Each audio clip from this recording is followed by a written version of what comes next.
Friday, Judge Stephen McGlynn, he said that he's not going to grant a delay in the January 1st deadline, which means that January 1st, those in possession of a semi-automatic rifle, shotgun, certain types of handguns, if you're found with magazines over certain capacities, you could be charged with a Class A misdemeanor for the first offense and a second offense, a Class 3 felony.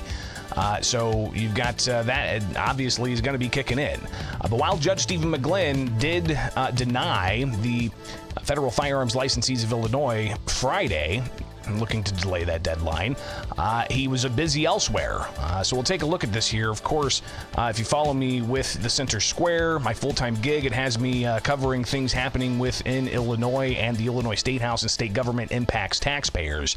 And one thing that we've definitely tracked all throughout since January 10th of this year, as we head into a new year, you've got that law that was enacted, the Protecting Illinois Communities Act, which banned the sale of 170 different semi-automatic rifles, shotguns, handguns, magazines, over 15 rounds for handguns and over 10 rounds for rifles.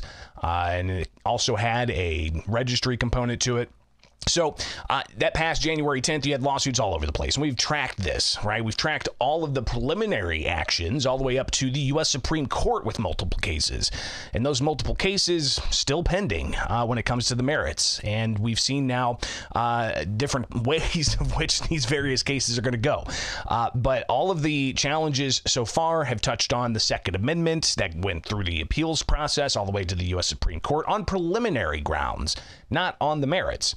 So those Second Amendment challenges bouncing all the way to the U.S. Supreme Court. Now it seems that we're seeing some action back at the district courts when it comes to the merits of issues. So we have this on Friday. Judge McGlynn vowing to address the merits won't block the January 1st gun registration deadline.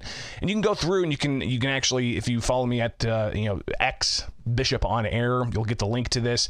But just some of the quotes that the judge had in this order. He went on to talk about how he's going to take this up on the merits. And he said, government exists to serve us, not lord over us.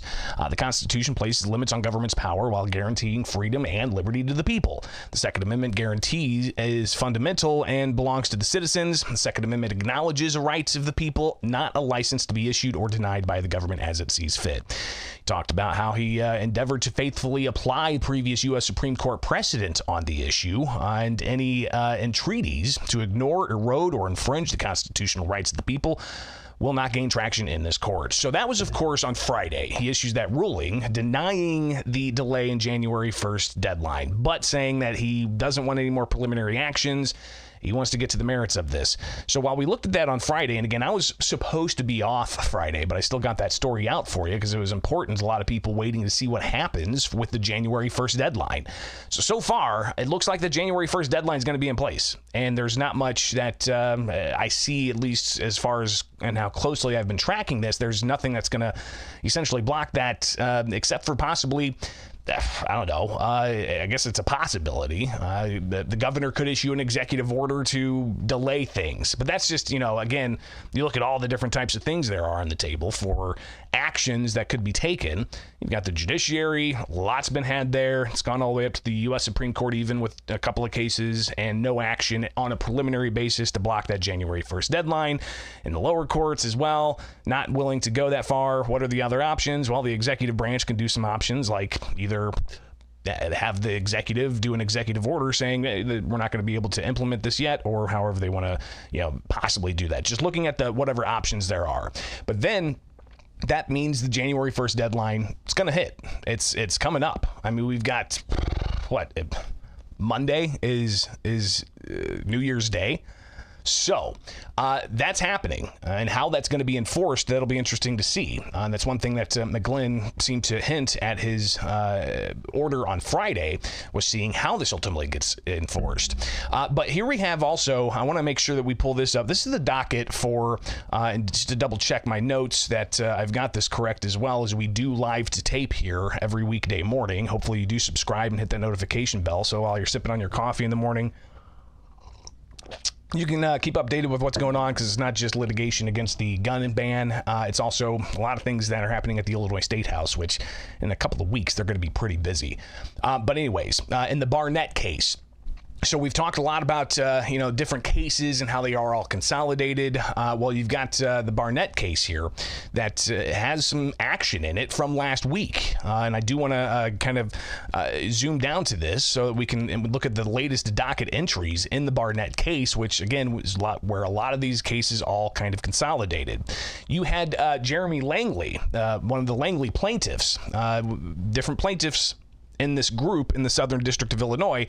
The Langley plaintiffs, they did make that motion through Thomas Mag to have the law blocked because of vagueness, if you recall, right? So you had that was heard back in October.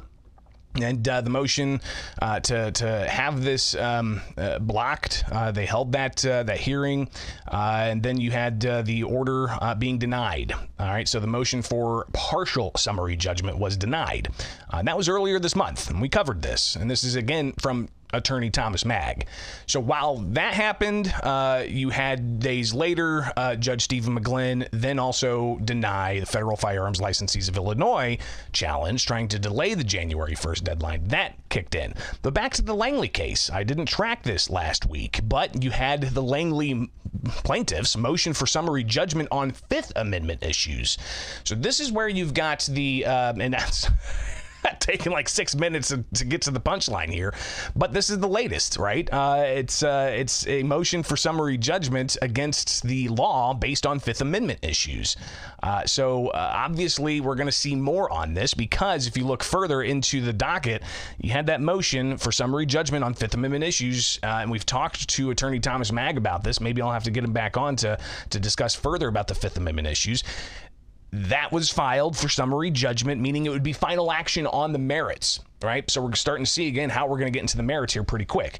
Thomas Mag bringing this action, motion for summary judgment on Fifth Amendment last week. The motion for extension to file a response.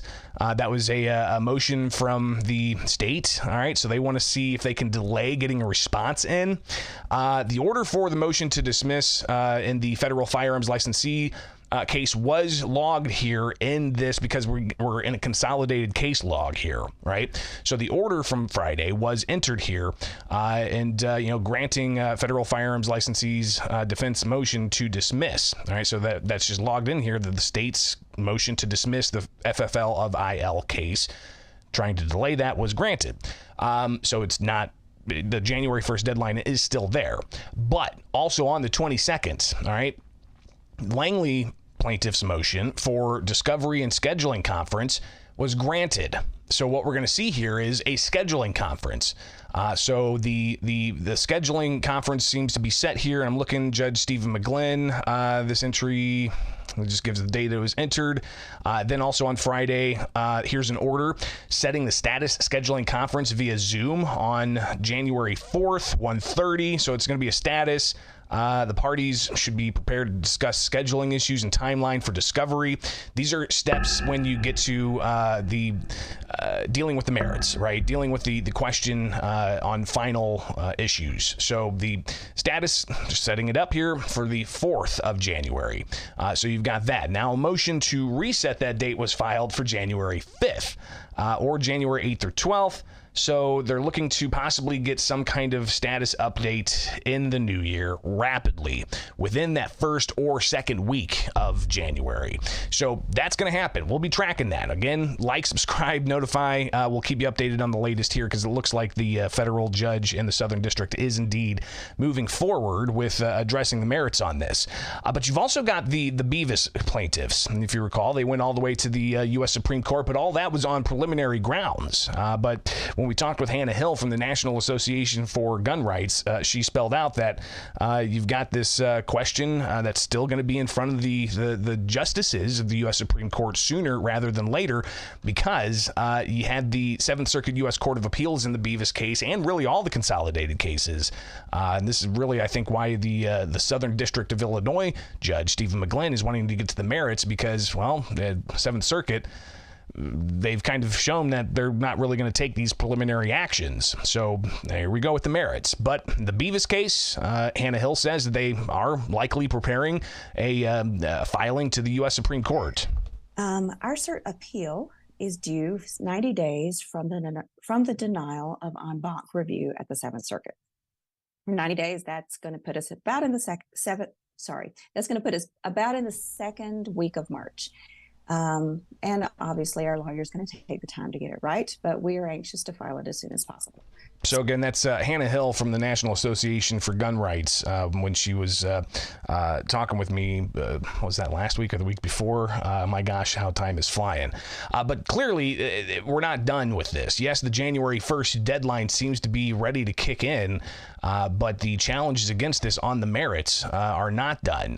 So status hearings being set for Fifth Amendment arguments to be made about the constitutionality of a gun registry. So maybe we'll get more detail from Thomas Magg on that. We'll see what is ultimately filed back at the U.S. Supreme Court from the Beavis case. And somebody else talking about, the various other cases that came from the state. Because here we are. You've got... I'm loving the questions, by the way. I got to look at your guys' comments live. But you've got the Calkins case that's in front of the U.S. Supreme Court still.